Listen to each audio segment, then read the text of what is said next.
400 వందే భారత్ రైళ్లను నడపాలనే లక్ష్యం దిశగా పనిచేస్తున్నామని కేంద్ర మంత్రి కిషన్ రెడ్డి తెలిపారు.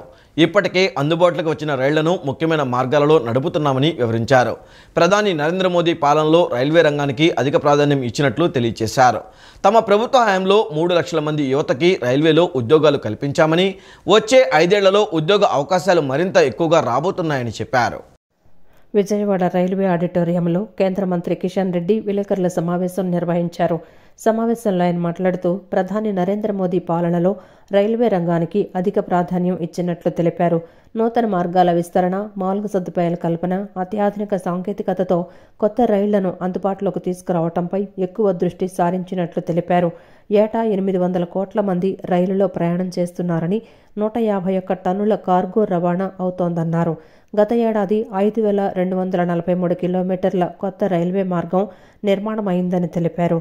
1309 రైల్వే స్టేషన్లను అమృత భారత్ స్టేషన్లుగా మార్పు జరుగుతోందని, రైల్వే భద్రత, కొత్త రైళ్లను అందుబాటులోకి తీసుకురావడానికి స్వదేశీ సాంకేతికతను వినియోగిస్తున్నామని అన్నారు. తమ ప్రభుత్వ హయాంలో 3 లక్షల మంది యువతకు రైల్వేలో ఉద్యోగాలు కల్పించామని, వచ్చే 5 ఏళ్లలో ఉద్యోగ అవకాశాలు మరింత ఎక్కువగా రాబోతున్నాయని చెప్పారు. గతంలో రైల్వే బడ్జెట్ మాత్రమే ఖర్చు పెట్టేవాళ్ళు.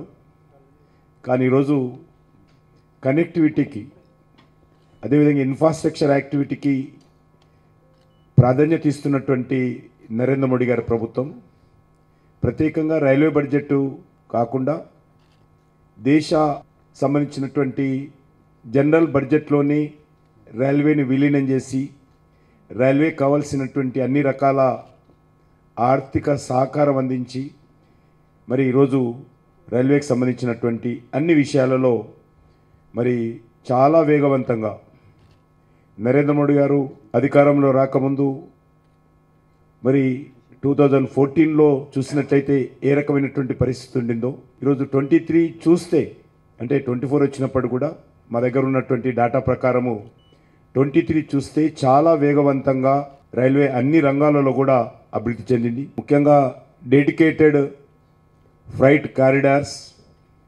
అదేవిధంగా విద్యుతీకరణ, హై స్పీడ్ ట్రైన్స్, అదేవిధంగా passenger amenities, improvement off passenger amenities, అదేవిధంగా భద్రతా చర్యలు, అదేవిధంగా ఈ టికెటింగ్ వ్యవస్థ కావచ్చు, రైల్వే ట్రాకింగ్ సిస్టమ్ కావచ్చు, డిజిటల్ అడ్వాన్స్మెంట్తో ఈరోజు మోడర్నైజేషన్ చేయడం జరిగింది.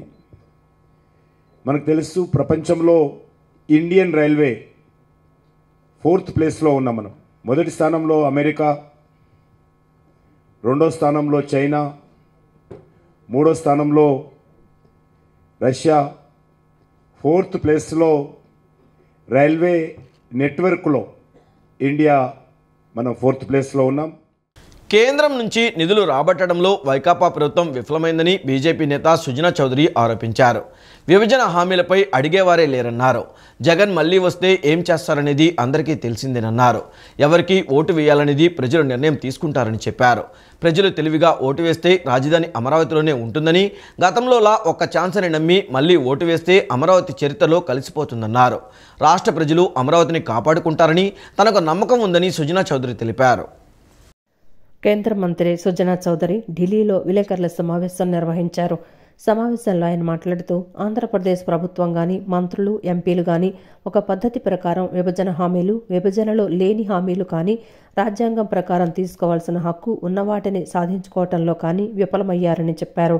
కెనరా ప్రాయోజిత పథకాల్లో రాష్ట్ర ప్రభుత్వం 10, 20, 40% కింద చెల్లించాల్సిన రాష్ట్ర వాటా చెల్లించకపోవటం వల్ల ముందుకు వెళ్లలేదన్నారు. విభజన హామీలు అమలు చేయలేదని బీజేపీని విమర్శించే హక్కు ఏపీ ప్రభుత్వానికి లేదన్నారు. 5 సంవత్సరాలలో ప్రభుత్వం తరపు నుంచి కానీ, ఎంపీల నుంచి ఎటువంటి ప్రతిపాదనలు, వినతులు రాలేదన్నారు. అమరావతి రాజధాని ప్రధాని మోడీ, అప్పటి చంద్రబాబు, అప్పటి ప్రముఖులు కలిసి శంకుస్థాపన చేశారన్నారు. రాజధాని అనేది రాష్ట్ర ప్రభుత్వం పరిధిలోకి వస్తుందని, కేంద్ర ప్రభుత్వం ఒక్కటే చేయలేదన్నారు. ప్రభుత్వం రాజధాని అంశాన్ని కోర్టులో వేసిందని, ఇప్పుడు దాని గురించి ఎక్కువగా మాట్లాడకూడదన్నారు. మళ్లీ జగన్మోహన్ రెడ్డి వస్తే ఏం చేస్తారనేది అందరికీ తెలిసిందేనన్నారు. ఎవరికి ఓటు వేయాలనేది ప్రజలు నిర్ణయం తీసుకుంటారని చెప్పారు. రాష్ట్ర ప్రజలు అమరావతిని కాపాడుకుంటారని తనకు నమ్మకం ఉందని తెలిపారు. బీజేపీ పార్టీ తరపున అమిత్ షా, నడ్డా చాలా స్పష్టంగా అమరావతి రాజధాని అని చెప్పారన్నారు. రాజ్యసభ, లోక్సభల్లో కూడా చెప్పారని, సర్వే ఆఫ్ ఇండియా మ్యాప్లో కూడా వచ్చిందని తెలిపారు. రాష్ట్ర ప్రభుత్వం అన్యాయమైన చర్య వల్ల అమరావతి రైతులు నష్టపోయారని అన్నారు. ప్రభుత్వం వాళ్ళు కానీ, ఎంపీలు కానీ, మినిస్టర్లు కానీ ఇంతవరకు ఒక పద్ధతిలో విభజన హామీలు కానీ, విభజనలో లేని హామీలు కానీ, చేయి తగ్గాయి కానీ, కేంద్ర ప్రభుత్వంలో ప్రజాస్వామ్యంలో మన రాజ్యాంగం ప్రకారం రావాల్సినవి కూడా తీసుకోవడం చేత కాలేదు వాళ్ళకి. అక్కడ మాత్రం ప్రభుత్వం డెఫినెట్ గా విఫలం చెందింది. అసలు సెంట్రల్లీ స్పాన్సర్డ్ స్కీమ్స్ కి స్టేట్ గవర్నమెంట్ పార్టిసిపేట్ చేయవలసిన కొన్ని 10%, కొన్ని 20%, కొన్ని 40% ఉన్నాయి. ఆ డబ్బే వాళ్ళు ఇవ్వలేక అనేక ప్రాజెక్టులు ముందుకు వెళ్ళలేదు. కాబట్టి ఈరోజు ఈ 5 సంవత్సరాల నుంచి మందగడిగా ఉంది అని అంటే అసలు అడిగేవాడే లేడు. వాళ్ళెవరూ కూడా, ఎంపీలు కూడా ఎవరు అడిగినట్లు నాకు కనపడలేదు. మంత్రులు వచ్చి ఈ రిప్రజెంట్ చేశాం ఇది అని చెప్పి వాళ్ళు ప్రెస్కి వచ్చి మాట్లాడింది లేదు. నేను మెంబర్గా ఉన్నంత కాలం కూడా అడిగాను. నేను ఆంధ్రప్రదేశ్ మెంబర్ని అయ్యా, నాకు ఇంతో అంతో అనుభవం గడించాను కాబట్టి నన్ను వాడుకోండి అని చెప్పాను. కానీ వాళ్ళు ఎవరు కూడా దానికి సుముఖంగా కనపడలేదు నాకు ఎప్పుడు. ఇది విభజన హామీ ప్రకారం అమరావతి అనేది రాజధానిగా ఏర్పడింది. గ్రోత్, డెవలప్మెంట్ ఏమీ జరగకుండా స్తంభించిపోయింది. అది కేవలం రాష్ట్ర ప్రభుత్వ పరిధిలోకి వస్తుంది. వీళ్ళు రాష్ట్ర ప్రభుత్వం చేసిన అన్యాయమైన చర్య మాత్రం అని నేను చెప్పగలను. ప్రజలు కూడా సఫర్ అయ్యారు, రైతులు సఫర్ అయ్యారు. అందరూ అక్కడ కులమతాలకు అతీతంగా ఒక పెద్ద రాజధాని వస్తుంది అనే ఉద్దేశంతో ఇచ్చిన దాన్ని పాడు చేశారు వైఎస్ఆర్ పార్టీ వాళ్ళు. అందులో అనుమానమే లేదు. ఏదైనప్పటికీ కూడా నా గట్టి నమ్మకం ఏంటంటే మళ్ళీ జగన్మోహన్ రెడ్డి గారు వస్తే ఏం చేస్తారనేది అందరికీ తెలిసిన విషయమే. కోర్టులో మళ్ళీ పార్లమెంట్కి తీసుకొచ్చి ఆయన బిల్లు పాస్ చేసుకుంటే మార్చొచ్చు. లేకపోతే మాత్రం ఏపీ ప్రజలు తెలివిగా ఎవరికి ఓటేయాలనేది డెఫినెట్గా వాళ్ళు తెలుసుకుంటారు. తెలుగుదేశం పార్టీ తనను మెడపట్టుకుని అవమానకర రీతిలో బయటకు గెంటేస్తే ముఖ్యమంత్రి జగన్మోహన్ రెడ్డి ఆప్యాయంగా పిలిచి ఆలింగనం చేసుకున్నారని విజయవాడ ఎంపీ కేశినేని నాని అన్నారు. తనను ఎంపీగా పోటీ చేసేందుకు అవకాశం కల్పించిన జగన్మోహన్ రెడ్డికి కృతజ్ఞతలు తెలిపారు. విజయవాడ ప్రాంత ద్రోహి చంద్రబాబుని నగరాన్ని శ్మశానంగా మార్చాలనుకున్నారని ఆరోపించారు. కాజా వద్ద రాజధాని చేస్తే బాగుండేదని, కానీ ఎక్కడో అమరావతిలో పెట్టి రైతుల భూములు తీసుకుని మోసం చేశారని ధ్వజమెత్తారు. విజయవాడ ఆటోనగర్లో మంచినీటి ట్యాంకు ప్రారంభోత్సవ కార్యక్రమంలో విజయవాడ ఎంపీ కేశినేని నాని పాల్గొన్నారు. ఈ సందర్భంగా ఆయన మీడియాతో మాట్లాడుతూ లోకేష్ ముఖ్యమంత్రి కావాలనేది చంద్రబాబు సింగిల్ ఎజెండా అన్నారు. చంద్రబాబును విజయవాడ అభివృద్ధికి 100 కోట్ల రూపాయలైనా ఇచ్చారా అని ప్రశ్నించారు. నేను కేంద్రం నుంచి నిధులు తీసుకొచ్చానని తెలిపారు. విజయవాడ ప్రజలంటే చంద్రబాబుకు చిన్న చూపని, ఇక్కడి ప్రజలంటే ఇష్టం లేదన్నారు. విజయవాడ ఎయిర్పోర్ట్ అభివృద్ధికి చంద్రబాబు అంగీకరించలేదని, తాను పట్టుబట్టి వెంకయ్యనాయుడుతో మాట్లాడి గన్నవరం ఎయిర్పోర్ట్ అభివృద్ధి చేయించానని తెలిపారు. రాజధాని కోసం రైతుల నుంచి 33,000 ఎకరాలు తీసుకొని మోసం చేశారని, రైతులు కోర్టుకు వెళ్లి ఇబ్బందులు పడుతున్నారన్నారు. రాజధాని ఇక్కడ రావడానికి తాను వ్యతిరేకం కాదని, జాతీయ రహదారి పక్కన గుంటూరు జిల్లా కాజా వద్ద రాజధాని ఏర్పాటు చేసి ఉంటే 5 ఏళ్లలో ఎంతో అభివృద్ధి చెందేదని తెలిపారు. ప్రపంచంలో ఎక్కడైనా రాజు కోట కట్టాడు కానీ నగరం నిర్మించలేదని, షాజహాన్ తాజ్మహల్ కట్టాడు, నేను అమరావతి కట్టాలి, అందరూ ఆయన పేరు చెప్పుకోవాలన్నదే చంద్రబాబు కోరికని చెప్పారు. చంద్రబాబు, లోకేష్ భూమాఫియా చేతుల్లోకి వెళ్లిపోయి రాజధాని ప్రజలను మోసం చేశారని, విజయవాడ ప్రాంత ద్రోహి చంద్రబాబు అని ఆరోపించారు. అవమానకర రీతిలో అవమానిస్తూ తెలుగుదేశం పార్టీ బయటికి గెంటేసింది. అటువంటి పరిస్థితుల్లో నన్ను ఆత్మీయంగా ఆలింగనం చేసుకుని ఆయన హక్కును చేర్చుకున్నారు. దానికి జీవితాంతం నేను ఆయనకు రుణపడి ఉంటాను. ఎందుకంటే చాలా అవమానకర రీతిలో నన్ను గెంటేశారు. నేను అటువంటిది ఆయన హక్కును చేర్చుకుని నాకు టికెట్ ఏమంటే నాకు ఆయన బెదవాడి నుంచి మీరే పోటీ చేయాలని చెప్పి ఆయన ప్రకటించడం నిజంగా ఇది.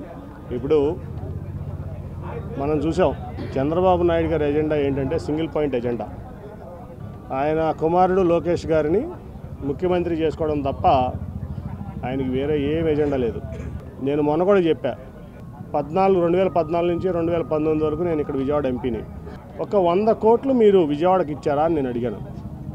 100 కోట్లు సెంట్రల్ గవర్నమెంట్ ఫండ్స్, నేను తెచ్చిన ఫండ్స్ తప్ప ఒక 100 కోట్లు విజయవాడకి ఇచ్చారని నేను చంద్రబాబు నాయుడు గారిని పబ్లిక్గా ప్రశ్నించాను.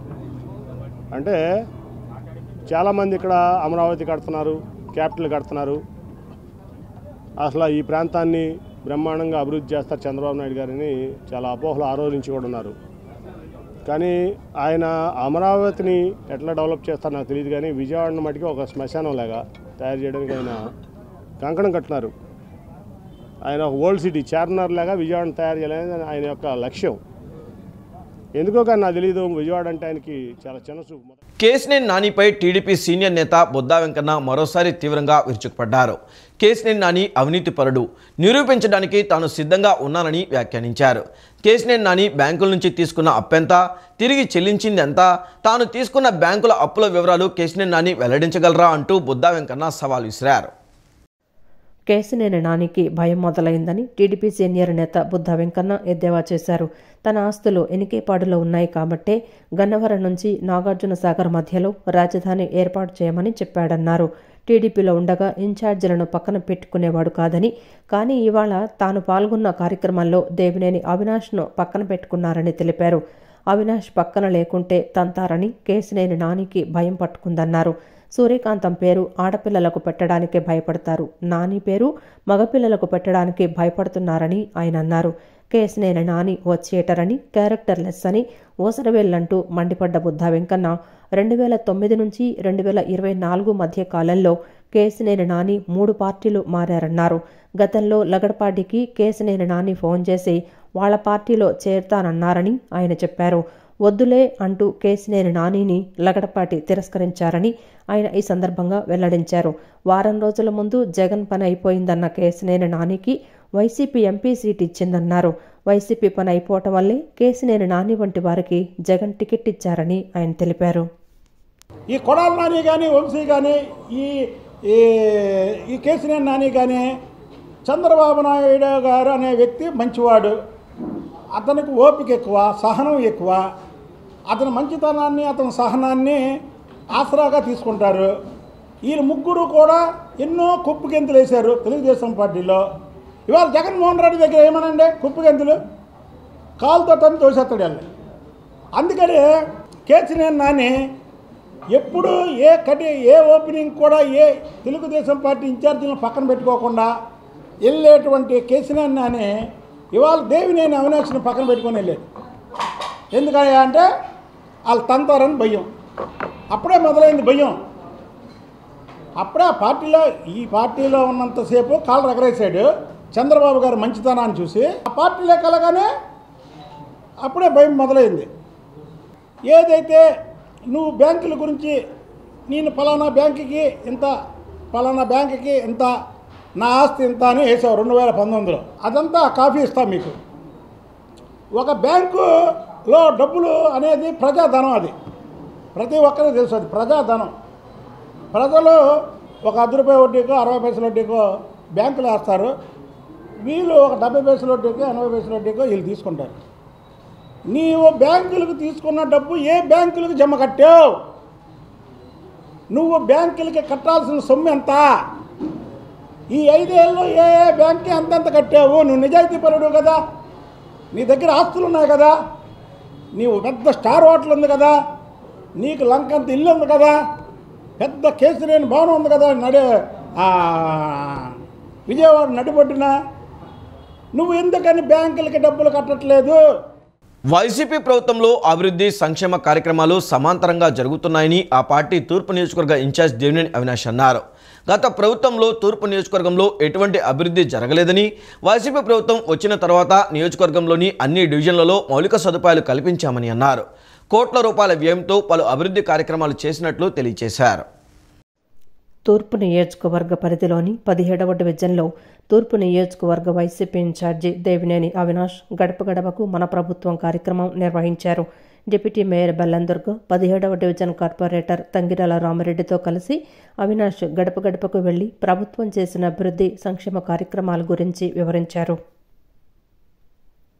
అనంతరం అవినాష్ మాట్లాడుతూ వైసీపీ ప్రభుత్వానికి ప్రజల్లో రోజురోజుకు పెరుగుతున్న ఆదరణ చూసి ప్రతిపక్ష టీడీపీ దాని తోక పార్టీలకు ముచ్చమటలు పడుతున్నాయని ఎద్దేవా చేశారు. చంద్రబాబు నాయుడు 14 సంవత్సరాలు ముఖ్యమంత్రిగా ఉన్నప్పుడు ఇవ్వలేని గ్యారంటీ ఇప్పుడు అధికారం ఇస్తే ఇస్తాను అనటం హాస్యాస్పదంగా ఉందని, అసలు వాళ్ళ పార్టీకి గ్యారంటీ ఉందా అని ప్రశ్నించారు. వాళ్ళ కార్యకర్తలకు ధైర్యం చెప్పడానికి మాత్రమే అనుకూల మీడియాలో, సోషల్ మీడియాలో అధికారంలోకి వస్తున్నాం అని పిచ్చి ప్రచారం చేసుకుంటున్నారని అన్నారు. టీడీపీ అధికారంలోకి రావడం కల్లా అని అన్నారు. ప్రజలకు మంచి చేస్తున్న వైసీపీ ప్రభుత్వానికి వారు అండగా నిలుస్తున్నారని, రాబోయే ఎన్నికల్లో వైసీపీ భారీ విజయం ఖాయమని అవినాష్ ధీమా వ్యక్తం చేశారు. రాబోయే రోజుల్లో మరొకసారి జగన్మోహన్ రెడ్డి గారి ఒక నాయకత్వంలో ఏర్పడే ప్రభుత్వంలో కానివ్వండి, అదేవిధంగా తూర్పు నియోజకవర్గంలో వైఎస్ఆర్ కాంగ్రెస్ పార్టీ జెండా ఎగరేసిన తర్వాత చేయబోయే అభివృద్ధి కార్యక్రమాల గురించి ఒక మేనిఫెస్టో రూపొందించుకుని ప్రజానీకం దగ్గరికి వెళ్తాం గారు జరిగింది. ఈరోజు ఎంతో సంతోషంగా ఈ ప్రాంతంలో రిటైనింగ్ వాల్ దగ్గర నుంచి, కమ్యూనిటీ హాల్ దగ్గర నుంచి, అదేవిధంగా రోడ్లు కానివ్వండి, డ్రైనేజీలు కానివ్వండి, అనేక రకాల అభివృద్ధి కార్యక్రమాలు ఈరోజు జగన్మోహన్ రెడ్డి గారు ఒక నాయకత్వంలో, రామిరెడ్డి గారు ఒక ఆధ్వర్యంలో ఈరోజు జరగటం, ప్రజానీకం గారు గతంలో మా ప్రాంతం అనేక ఇబ్బందులు పడేవాళ్ళం, కానీ ఈరోజు రోడ్లతో డ్రైనేజ్ వ్యవస్థ బాగు చేస్తుంటూ ఈరోజు అందరూ గారు ప్రశాంతంగా ఉన్నారు, సంతోషంగా ఉన్నాం.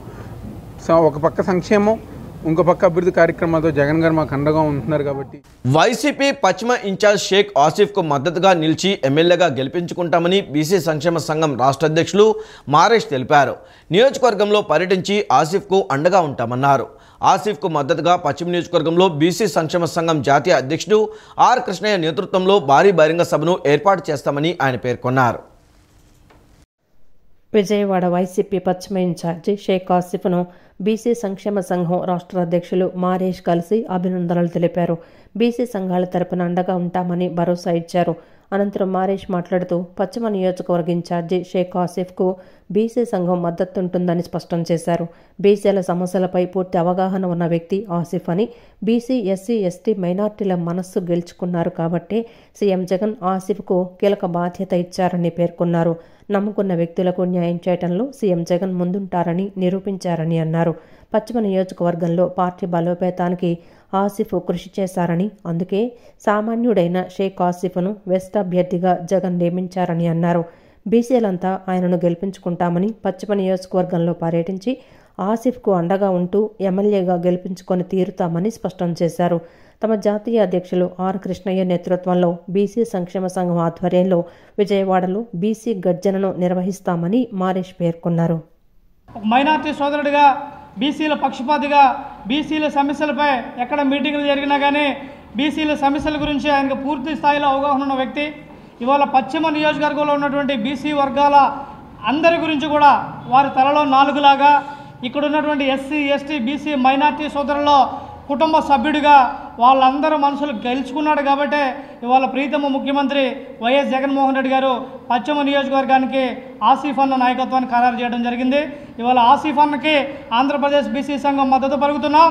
రాబోయే రోజుల్లో మా జాతీయ బీసీ సంక్షేమ సంఘం అధ్యక్షులు ఆర్ కృష్ణయ్య గారి ఆధ్వర్యంలో ఇవాళ ఆసిఫ్ అన్న అధ్యక్షతన పశ్చిమ నియోజకవర్గంలో పెద్ద ఎత్తున దాదాపు 20,000 మందితో ఎస్సీ, ఎస్టీ, బీసీ, మైనార్టీల గర్జన కూడా నిర్వహించబోతున్నామని చెప్పేసి. అనంతరం పశ్చిమ ఇన్ఛార్జి షేక్ ఆసిఫ్ మాట్లాడుతూ బీసీలకు సీఎం జగన్ పెద్దపేట వేశారని, బీసీలంతా తనకు సంపూర్ణ మద్దతు ఇచ్చినందుకు ఆనందంగా ఉందన్నారు. బీసీల మద్దతు కోరి అన్ని వర్గాలను కలుపుకొని ముందుకు వెళతామని స్పష్టం చేశారు. గత ప్రభుత్వాలు బీసీలకు వెన్నుపోటు పొడిస్తే సీఎం జగన్ బీసీలకు వెన్నెముకలాగా నిలిచారని కొనియాడారు. రానున్న ఎన్నికల్లో 3 నియోజకవర్గాలలో వైసీపీ జెండాను రెపరెపలాడిస్తామని ఆసిఫ్ ధీమా వ్యక్తం చేశారు. ఏదైతే బీసీలకు జగన్మోహన్ రెడ్డి గారు పెద్దపీట వేశారో ఆ పెద్దపీట వేసిన దాంట్లోనే నాకు ఈరోజు ఈ యొక్క అవకాశం కల్పించడం జరిగింది. నాకు సంపూర్ణ మద్దతు తెలియజేయడానికి మా బీసీ సంఘం తరఫున మా సోదరులందరూ వచ్చి నాకు ఈ సంపూర్ణ మద్దతు తెలియజేసినందుకు నాకు చాలా ఆనందంగా ఉంది. అలాగే బీసీల్లో మంచి ఉత్తేజాన్ని తీసుకొచ్చి ఇలాగే ఇక్కడ ఉన్న కులమతాలకు అతీతంగా ఉన్న ఈ ఒక నియోజకవర్గంలో అందరితో కలిసి మమేకమై మేము ఒక విజయాన్ని సాధిస్తాం. తప్పకుండా ఆర్ కృష్ణయ్య గారిని కూడా జాతీయ అధ్యక్షులు, బీసీ జాతీయ అధ్యక్షులు ఆర్ కృష్ణయ్య గారిని కూడా మేము ఆయన్ని ఇక్కడికి తీసుకొచ్చే ప్రయత్నాలు చేసి తీసుకొచ్చి ఇక్కడంతా ఈ నియోజకవర్గం మొత్తం తిరుగుతాం. బీసీలో మద్దతు కోరుతాం. అలాగే బడుగు బలహీన వర్గాల వారితో కలిసి మనం అందరం ముందుకు సాగుతాం. పంజా సెంటర్ ముసాఫిర్ ఖానా వద్ద ఫుడ్ కోర్ట్ ఏర్పాటు చేస్తే కూల్చివేస్తామని జనసేన పార్టీ నాయకులు పోతిన మహేష్ హెచ్చరించారు. ఫుడ్ కోర్ట్ల వలన చిరు వ్యాపారస్తుల జీవితాలు చిన్నాభిన్నమవుతున్నాయని ఆవేదన వ్యక్తం చేశారు. స్థానిక ప్రజలు వ్యాపారుల అభిప్రాయాలను తీసుకోకుండా పంజా సెంటర్లో ఫుడ్ కోర్ట్ ఏర్పాటు చేసే నిర్ణయాన్ని వ్యతిరేకించాలని ఆయన పిలుపునిచ్చారు. విజయవాడ పశ్చిమ నియోజకవర్గంలోని పంజా సెంటర్ ముస్ఫర్ వద్ద ఫుడ్ కోర్టు ఏర్పాటు చేయడాన్ని విరమించుకోవాలని కోరుతూ జనసేన ఆధ్వర్యంలో పంజా సెంటర్ ముస్ఫర్ ఖానా వద్ద ధర్నా నిర్వహించారు. ధర్నాలో జనసేన నాయకులు పోతిన మహేష్ పాల్గొని చిరు వ్యాపారులకు సంఘీభావం తెలిపి అండగా నిలిచి మద్దతు పలికారు. ఈ సందర్భంగా పోతిన మహేష్ మాట్లాడుతూ పంజా సెంటర్లో అర్ధరాత్రి ఫుడ్ కోర్టు ఏర్పాటు చేయాల్సిన అవసరం ఏమొచ్చిందని ప్రశ్నించారు. పాత బస్తీలో చిరు వ్యాపారస్తులను చిన్నాభిన్నం చేసేందుకే ఫుడ్ కోర్టు ఏర్పాటు చేస్తున్నారని ధ్వజమెత్తారు. రైల్వే స్టేషన్, బస్ స్టేషన్లలో ఎప్పుడూ ఫుడ్ అందుబాటులో ఉండడం వలన ఫుడ్ కోర్టు అవసరం లేదన్నారు. వైఎస్ఆర్సీపీ పార్టీలోని కొంతమంది నాయకులు ఫుడ్ కోర్టు పేరుతో వసూళ్లకు పాల్పడుతున్నారని ఆరోపించారు. ముస్లింల మనోభావాలను దెబ్బతీసే ఫుడ్ కోర్టును తక్షణమే నిలిపివేయాలని ఆయన డిమాండ్ చేశారు. ఫుడ్ కోర్ట్ ఏర్పాటు చేస్తే కూల్చేస్తాం ఫుడ్ కోర్ట్ అని చెప్పాం.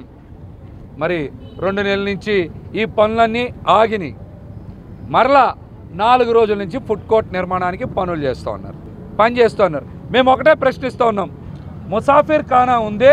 ముసాఫిర్ ఖానా ఫంక్షన్ చేసుకోవడానికి వచ్చేటువంటి ముస్లిం సోదరీమణులు అందరూ కూడా ఇక్కడ పార్కింగ్ చేసుకుంటారు. ఆ పార్కింగ్కి ఇబ్బందులు వస్తే ముసాఫిర్ ఖానాకు కూడా ఇబ్బంది ఉంటుంది. ఇక్కడ ఫుడ్ కోర్ట్ పెట్టద్దని చెప్పాం. దీంతో పాటుగా ఇక్కడ పెద్ద ఎత్తున పాత బట్టలు అమ్ముకునే వాళ్ళు ఉన్నారు 40-50 సంవత్సరాల నుంచి. వారికి ఇబ్బందులు వస్తాయని చెప్పాం. పురాతనమైనటువంటి ఆటో స్టాండ్ ఉంది. ఇక్కడ 100 మంది ఆటో కార్మికులకి ఇబ్బంది వస్తుంది. ఫుడ్ కోర్ట్ ఏర్పాటు చేయొద్దని చెప్పాం. దీంతో పాటుగా ఈ పరిసర ప్రాంతాల్లో ఉండేటువంటి చిరు వ్యాపారస్తులు ఎవరైతే ఈ ఫుడ్ స్టాల్స్ ఏర్పాటు చేసుకున్నారో ఇక్కడ చాలా ఉన్నాయి. రైల్వే స్టేషన్ నుంచి తర్వాత చాలా ఇక్కడ హోటల్స్ ఉన్నాయి. పంజా సెంటర్కి పోతే చిన్న చిన్న టిఫిన్ హోటల్స్ ఉన్నాయి, క్యాంటీన్స్ ఉన్నాయి. గాంధీజీ దగ్గర నెహ్రూ బొమ్మ సెంటర్, రాయల్ హోటల్ సెంటర్, కోమల విలాస్, అలాగే చిట్టినగర్ సెంటర్ వరకు కూడా సాయంత్రం పూట ఏర్పాటు చేసుకునేటువంటి చిరు వ్యాపారస్తులు అందరికీ కూడా ఇబ్బంది వస్తుంది. అనంతరం స్థానిక నాయకులు సోమి గోవింద్ మాట్లాడుతూ పశ్చిమ నియోజకవర్గంలో ప్రజలు ప్రశాంతంగా జీవిస్తూ ఉంటే గంజాయి బ్యాచ్ను ప్రోత్సహించేందుకు ఫుడ్ కోర్టు ఏర్పాటు చేస్తున్నారని ఆగ్రహం వ్యక్తం చేశారు. చిరు వ్యాపారుల పొట్టకొట్టేలా ప్రభుత్వం ఫుడ్ కోర్టు ఏర్పాటు చేస్తోందని ఆగ్రహం వ్యక్తం చేశారు. రాబోయేది టీడీపీ జనసేన ప్రభుత్వమేనని తామొచ్చిన వెంటనే ఫుడ్ కోర్టును మూసివేస్తామని స్పష్టం చేశారు. ఇప్పటికే పచ్చినది ప్రశాంతంగా జనాలు బతుకుతుంటే వీళ్ళ గంజా బ్యాచీకి మత్తు బాణీలకి తయారవడానికి ఈ ఫుడ్ కోర్టు పెడుతున్నారు. ఇక్కడ పక్కనున్న మనకి ఫంక్షన్లు చేసుకోవడానికి మైనార్టీగా ఉన్న కళ్యాణ మండపానికి కానీ 40 ఏళ్ళ నుండి ఇక్కడ వ్యాపారాలు చేసుకున్న పేదవాడు కడుపు కొట్టడానికి మా దెబ్బకి ఆల్రెడీ ఎల్లంపల్లి పంపించేసాం. ఇప్పుడు ఈ అర్షద్ ఒకటి తయారయ్యాడు. ఈయనకు కూడా 2-3 రోజులు ఈయన కూడా వేరే చోట పంపించడానికి కూడా మేము సిద్ధమయ్యాం. ఎందుకంటే పేదవాడు కడుపు కొట్టేవాడు ఎవడైనా సరే పోవాల్సిందే. ఇంకొక మనవి, ఎవరైనా సరే 2 లక్షలు 3 లక్షలు ఇచ్చి ఎవరైనా పాడేవాడు ఎవరైనా ఉంటే కానీ అది మానుకోండి. బస్తీకి చాలా చరిత్ర కలిగిన ఈ పాత బస్తీలోని ఎంతోమంది తోపుడు బళ్ళుతోటి వ్యాపారాలు చేసుకుంటూ ఉంటారు. ఎక్కడా లేని విధంగా విజయవాడలోనే ఒకటి ఉంది. 10 రూపాయల నుంచి 30 రూపాయల దాకా కడుపు నిండా తినడానికి ఫుడ్ దొరుకుతుంది. అలాంటిది ఇక్కడ 9:30 దాటితే ఎన్నో అసాంఘిక కార్యక్రమాలు జరుగుతూ ఉంటాయి. అవన్నీ తగ్గించడానికి ఎంతో పోలీసు వారి సహకారంతో తగ్గుతుంది. ఇప్పుడు ఫుడ్ కోర్టు పెట్టి ఇక్కడ ప్రజలకు ఏమని సూచిస్తామని చెప్తున్నారో అర్థం కావట్లేదు. ఇక్కడ ఎలాంటి ఫుడ్ కోర్టు పెట్టడం వల్ల అసాంఘిక కార్యక్రమాలు పెరగడమే కాకుండా ఇక్కడ చాలామంది చిరు వ్యాపారస్తులు ఉన్నారు. వాళ్ళందరూ ఇక్కడ ఎంతో పేద ప్రజలకి వాళ్ళకి తోచినంత తక్కువ దాంట్లో ఇస్తున్నారు. ఇప్పుడు ఫుడ్ కోర్టు పెట్టడం వల్ల ఇక్కడ ఇబ్బందులు అవుతుంది. ఇంత దిగజారిపోయారంటే అసలు మీకు ఎంత చెప్పినా కూడా బుద్ధి లేదంటే ఈ ఫుడ్ కోర్టు మీరు పెడితే ఆమర నిరాదీక్షణ చేసి అయినా సరే మిమ్మల్ని ఇక్కడ నుంచి తరిమేస్తామని చెప్పేసి కూడా హెచ్చరిస్తున్నాం. రాబోయేది టీడీపీ జనసేన ప్రభుత్వమే. మీరేంటో ఏలాకోళంగా ఉంది. మీకు ముస్లిం సమాజం ముసాఫిర్ ఖానా ఎదురుగా ఉంది. ఒలీమా చేసుకుంటే అర్ధరాత్రి 1 గంట వరకు కూడా ఈ కార్యక్రమం కొనసాగుతూనే ఉంటుంది. ఇక్కడ తినేసి ఇక్కడ తాగేసి దాంట్లో వెళ్ళి పడుకుంటారు. అక్కడ ఉన్న మహిళలకి హెరాస్మెంట్ చేస్తారని కూడా మీకు అసలు ఏం బుద్ధి లేదా అని అర్షద్ గారికి వెల్లంపల్లి ఓ ఊసరవల్లి, ఆ ఊసరవల్లితో మరో ఊసరవెల్లి కేసినేని నాని తయారయ్యారని టీడీపీ నేత ఎంఎస్ బేగ్ విమర్శించారు. పార్టీ ఆదేశాలే మాకు శిరోధార్యమని కేసినేని చిన్నిని ఎంపీ అభ్యర్థిగా ప్రకటిస్తే ఆయన వెంట నడుస్తామని స్పష్టం చేశారు. విజయవాడలో 60% టీడీపీ ఖాళీ అవుతుందని చెప్పడం హాస్యాస్పదమన్నారు. వన్ టౌన్లోని టీడీపీ నేత ఎంఎస్ బేగ్ కార్యాలయంలో విలేకరుల సమావేశం నిర్వహించారు. సమావేశంలో పశ్చిమ నియోజకవర్గ నేత ఎంఎస్ బేగ్ మాట్లాడుతూ వెల్లంపల్లి ఓ ఊసరవల్లని, ఆ ఊసరవల్లితో మరో ఊసరవెల్లి కేసినేని నాని తయారయ్యారని తీవ్ర విమర్శలు చేశారు. టీడీపీలో 60% ఖాళీ చేయటం కేసినేని నాని తరం కాదన్నారు. పార్టీ ఆదేశాలే తమకు శిరోధార్యమని, కేసినేని చిన్నిని ఎంపీ అభ్యర్థిగా ప్రకటిస్తే ఆయన వెంట నడుస్తామని స్పష్టం చేశారు. అనంతరం గన్నె అన్న మాట్లాడుతూ అన్నదమ్ముల గొడవను కేసినేని నాని పార్టీ గొడవగా చేశారని, తమ్ముడికి పదవిస్తే ఓరవలేనితనం కేసినేని నానిదని విమర్శించారు. అన్నదమ్ములంటే కొనకొల నారాయణ, బుల్లయ్యను చూసి నాని నేర్చుకోవాలని, పార్టీకి విధేయత అంటే గద్దె రామ్మోహన్ని చూసి నేర్చుకోవాలని హితవు పలికారు. గతంలో గద్దె రామ్మోహన్ను పక్కన పెట్టి నానికి టికెట్ ఇచ్చినప్పుడు గద్దె రామ్మోహన్ పార్టీకి విరుద్ధంగా ప్రవర్తించారా అని ప్రశ్నించారు. జగన్మోహన్ రెడ్డి కేసినేని నాని కంటే కుసంస్కారి అని, వైఎస్ఆర్సీపీ పార్టీలో కేసినేని నాని మనుగడ ఎంతో కాలం ఉండదని వ్యాఖ్యానించారు. కేవలం ఒక వ్యక్తిగత కారణాలు, ముఖ్యంగా ఆయన ఈగో, అహం, ఆయన ఈగోతో ఆయన ప్రవర్తించిన వ్యవహారం తీరు కానీ, ఆయన మాట్లాడిన మాటలు కానీ తెలుగుదేశం పార్టీ కార్యకర్తలు ఎవరు గతంలో మేమందరం కూడా తెలుగుదేశం పార్టీ ఆయన ఎంపీగా ఉన్నప్పుడు ప్రయాణం చేసి ఉన్నాం. మనం అనేక సందర్భాల్లో ఆయన తెలియజేయడం జరిగింది, మీరు చేస్తుంది తప్పు, ఇది రాష్ట్రం పట్ల రాష్ట్ర అధినాయకుడు, మన తెలుగుదేశం పార్టీ అధినాయకుడు పట్ల మీరు చేస్తున్న ప్రవర్తన తప్పు, మీరు మార్చుకోవాలి. రాష్ట్రానికి అవసరం నారా చంద్రబాబు నాయుడు గారు. మీరు మాట్లాడే మాటలు పార్టీకి కానీ, అధినాయకుడు కానీ, అలాగే నందమూరి తారక రామారావు గారి కుటుంబ సభ్యులు కానీ, లోకేష్ గారు కానీ చాలా బాధ కలిగించాయి. అయినప్పుడు కూడా పార్టీ చాలా ఓర్పుతో ఆయనతో ప్రవర్తించింది. ఈరోజు మీరు స్వార్థం కోసం తెలుగుదేశం పార్టీ ఇచ్చిన గౌరవాన్ని 10 ఏళ్లుగా మీరు ఒక పార్లమెంట్ సభ్యులుగా అనుభవించి చివరిలో మీ స్వార్థం కోసం, మీ రాజకీయ ప్రయోజనాల కోసం జగన్మోహన్ రెడ్డి పార్టీలో చేరడం జరిగింది. నేను ఒకటే చెప్తా ఉన్నా, ఊసరవెల్లందరూ కూడా ఒక చోట చేరాయి. గతంలో ఇదే ప్రజారాజ్యం పార్టీ నుంచి మా స్థానిక శాసనసభ్యులు వెల్లంపల్లి కూడా అక్కడి నుంచి మొదలెట్టాడు ప్రయాణం. కేశినేని నాని గారు కూడా అక్కడి నుంచి ప్రయాణం మొదలెట్టారు. ప్రభుత్వ అధికారుల బదిలీలు చూశాము కానీ ఎమ్మెల్యేలు, ఎంపీలను, మంత్రులను బదిలీలు చేయడం ఒక జగన్మోహన్ రెడ్డి ప్రభుత్వంలోనే చూశామని ఏపీసీసీ అధ్యక్షుడు గిడుగు రుద్రరాజు ఎద్దేవా చేశారు. సంక్రాంతి పండుగ తర్వాత కాంగ్రెస్ పార్టీలో పెను మార్పులు రాబోతున్నాయని స్పష్టం చేశారు. విజయవాడ ఆంధ్రరత్న భవన్లో ఏపీసీసీ అధ్యక్షుడు గిడుగు రుద్రరాజు ఆధ్వర్యంలో ప్రియాంక గాంధీ పుట్టినరోజు వేడుకలు నిర్వహించారు. అనంతరం గిడుగు రుద్రరాజు మాట్లాడుతూ జాబ్ క్యాలెండర్ను జగన్ మేనిఫెస్టోలో పెట్టి విస్మరించడం ఫలితంగా రాష్ట్రంలో ఉద్యోగ, ఉపాధి అవకాశాలు పూర్తిగా తగ్గిపోయాయని మండిపడ్డారు. రాష్ట్రంలో గంజాయి, డ్రగ్స్, మత్తు పదార్థాలు విచ్చలవిడిగా పెరిగిపోతున్నాయని, రాష్ట్రంలో విద్యార్థులను, యువతను నిద్రావస్థలోకి పంపాలనే కుట్ర జరుగుతోందేమోనని అనుమానం కలుగుతోందన్నారు. ప్రభుత్వం అధికారుల బదిలీలను చూశాము కానీ ఎమ్మెల్యేలు, ఎంపీలను, మంత్రులను బదిలీలు చేయటం ఒక జగన్మోహన్ రెడ్డి ప్రభుత్వంలోనే చూశామని ఏపీసీసీ అధ్యక్షుడు గిడుగు రుద్రరాజు ఎద్దేవా చేశారు. ఒక నియోజకవర్గంలో చెల్లని రూపాయి మరొక నియోజకవర్గంలో చెల్లుతుందా అని ప్రశ్నించారు.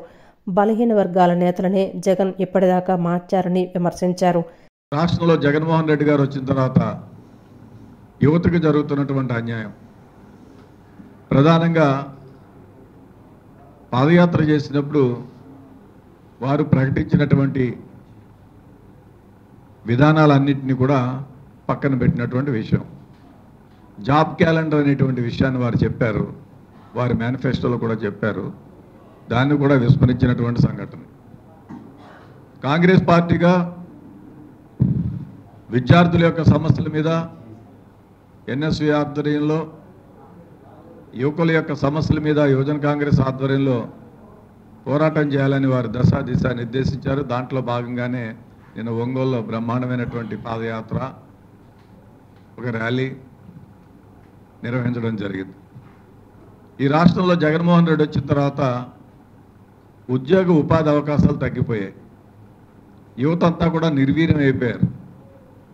రెండు ప్రధానమైనటువంటి సమాజంలో జరుగుతున్నటువంటి అన్యాయాలకు వారు బానిసలు అవుతున్నారు. ఒకటి లిక్కర్కి సంబంధించి, మద్యం మత్తులో యువత వెళ్ళిపోతున్నటువంటి సంగతి. రెండవది విచ్చలవిడిగా రాష్ట్రం అంతా గంజాయే. డ్రగ్స్ అనేటువంటిది, గంజాయి అనేటువంటిది, మత్తు పానీయాలు, మత్తు పదార్థాలు అనేటువంటిది విశృంఖలత గతంలో ఎన్నడూ లేనటువంటి పరిస్థితిలో స్కూల్స్ దగ్గర నుంచి, కాలేజీల దగ్గర నుంచి, పబ్బుల దగ్గర నుంచి, రోడ్ల మీద దగ్గర నుంచి అన్ని చోట్ల మరి విపరీతంగా పెరుగుతున్నటువంటి పరిస్థితి. రాజకీయాలకు అతీతంగా సమర్థవంతమైన ముదిరాజ్ సమాజాన్ని నిర్మించడమే ముదిరాజ్ జనచైతన్య యాత్రల ముఖ్య ఉద్దేశమని ఏపీ ముదిరాజ్ మహాసభ రాష్ట్ర అధ్యక్షుడు, AP Mudiraj corporation chairman Narayana తెలిపారు. ముదిరాజులను బీసీ-డి నుండి బీసీ-ఏలోకి మార్చాలని డిమాండ్ చేశారు. రాష్ట్రంలోని ముదిరాజులను చైతన్యపరిచే దిశగా వివిధ ప్రాంతాల్లో రేపటి తరం కోసం నేటి తరం ప్రయత్నం పేరుతో జరుగుతున్న ముదిరాజు జన చైతన్య రథయాత్రలో భాగంగా ఎన్టీఆర్ జిల్లా గొల్లపూడిలో నిర్వహించిన రథయాత్రలో ముదిరాజు సంఘం నాయకులు పాల్గొన్నారు. ఏపీ ముదిరాజ్ మహాసభ రాష్ట్ర అధ్యక్షుడు, AP Mudiraj corporation chairman Narayana మాట్లాడుతూ, జనాభా దామాషా ప్రకారం రాజకీయాల్లో మన వాటాను కోరుకోవటం ప్రజాస్వామ్య దేశంలో రాజ్యాంగం కల్పించిన హక్కని తెలిపారు. రాష్ట్ర వ్యాప్తంగా లక్షలాది మంది ముదిరాజులు ఓటు హక్కు కలిగి ఉన్నారని, చట్టసభలలో ముదిరాజులకు ఏ రాజకీయ పార్టీలు అవకాశం కల్పించలేదని ఆవేదన వ్యక్తం చేశారు.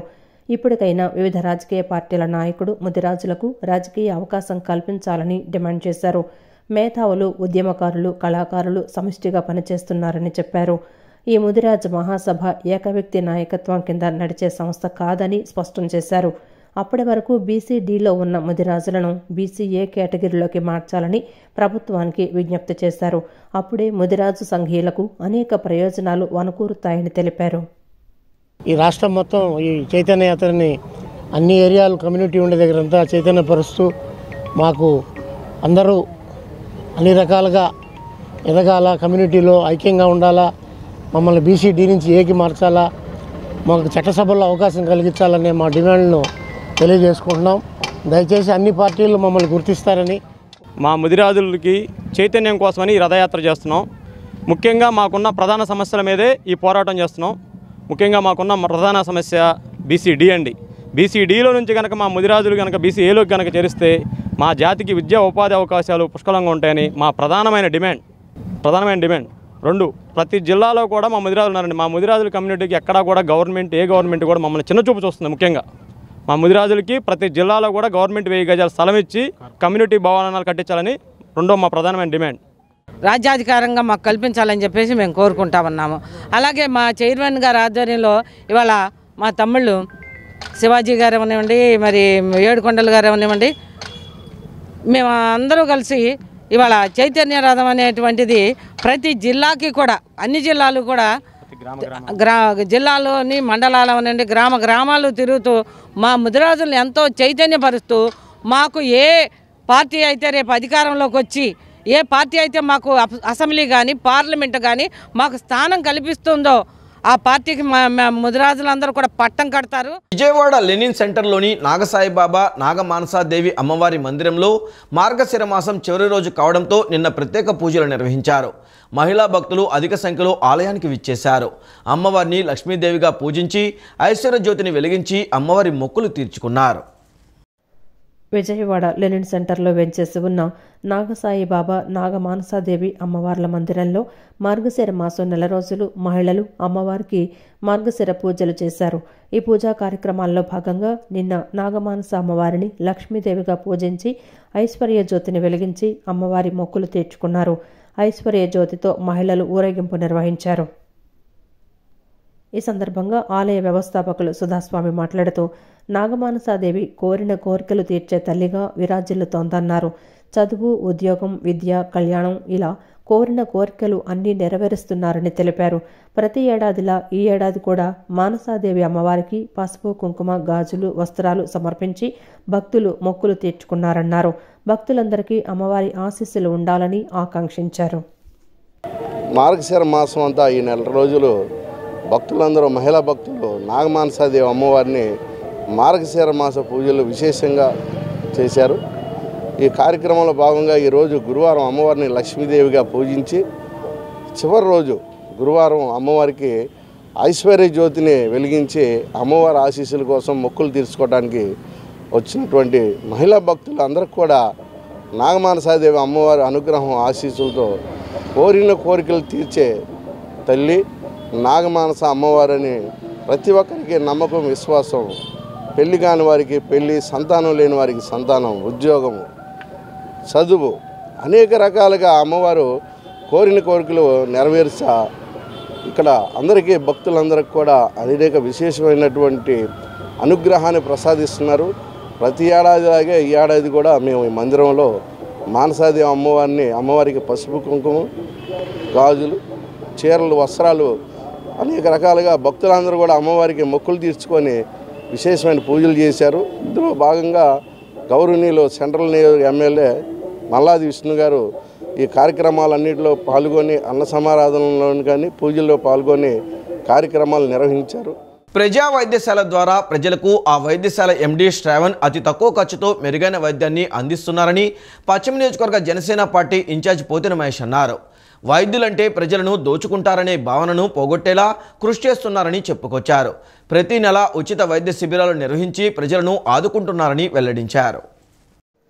ప్రజా వైద్యశాల ఎండీ శ్రావణ్ కుమార్ జన్మదిన వేడుకలు వన్ టౌన్లోని ప్రజా వైద్యశాల కార్యాలయంలో ఘనంగా జరిగాయి. ఈ వేడుకలలో జనసేన అధికార ప్రతినిధి పోతన మహేష్ పాల్గొని బర్త్డే కేకును కట్ చేసి శ్రావణ్కు తినిపించారు. అనంతరం వివేకానంద జయంతి కార్యక్రమాన్ని నిర్వహించారు.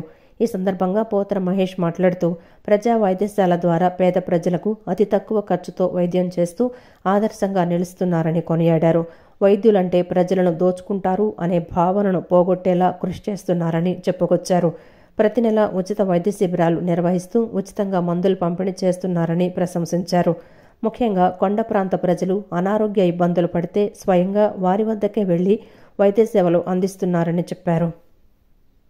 సామాన్యమైనటువంటి ఖర్చులతో అందిస్తున్నటువంటి శ్రావణ్ గారి పుట్టినరోజు సందర్భంగా ఈ రోజున మరి వారి సిబ్బంది ఆధ్వర్యంలో ఏర్పాటు చేసినటువంటి శ్రావణ్ గారి జన్మదిన వేడుకలకి మమ్మల్ని ముఖ్య అతిథిగా ఆహ్వానించడం, మాతో ఈ కార్యక్రమాన్ని నిర్వహించడం కూడా మేమందరం కూడా వారికి ధన్యవాదాలు, కృతజ్ఞతలు తెలియజేస్తున్నాం. శ్రావణ్ గారు కూడా పేద సామాన్య వర్గాలు ఎవరు పిలిచినా సరే కొండపైన 200 మెట్లున్నా 250 మెట్లున్నా కూడా ఎక్కడా కూడా లాభాపేక్ష లేకుండా సేవ చేయాలనేటువంటి ఒక మంచి ఆలోచనతో ప్రజల దగ్గరికే వెళ్ళి వైద్య సేవలు అందించడం అనేది శ్రావణ్ గారు చేసేటువంటి ఒక గొప్ప సేవను కూడా ఈ సందర్భంగా తెలియజేస్తున్నా. ఈ రోజున వైద్యం అంటేనే పెద్ద ఎత్తున డబ్బులు తీసుకుంటారు, అదేవిధంగా మనల్ని దోపిడీ చేస్తారనేటువంటి భావన ఉంది చాలామందిలో.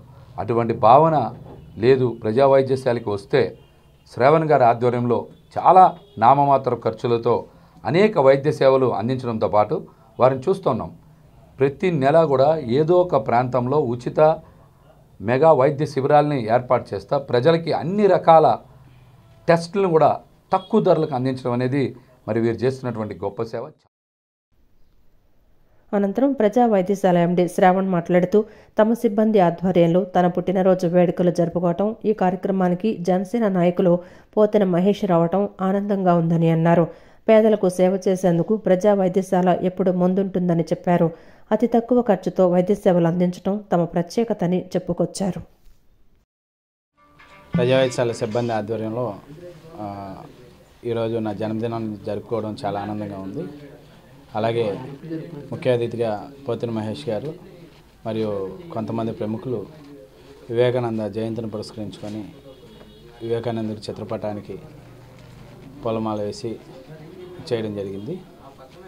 ప్రజా వైద్యశాల గత కొంతకాలంగా పేదలకు అతి తక్కువ ఫీజుతో వైద్యం అందిస్తున్న విషయం అందరికీ తెలిసిందే. మీ అందరి ఆదరాభిమానాల వల్ల 11 సంవత్సరాలు పూర్తి చేసుకొని 12 సంవత్సరంలోకి అడుగుపెట్టిన ప్రజా వైద్యశాలను మరింత ఆదరిస్తారని కోరుకుంటున్నాను.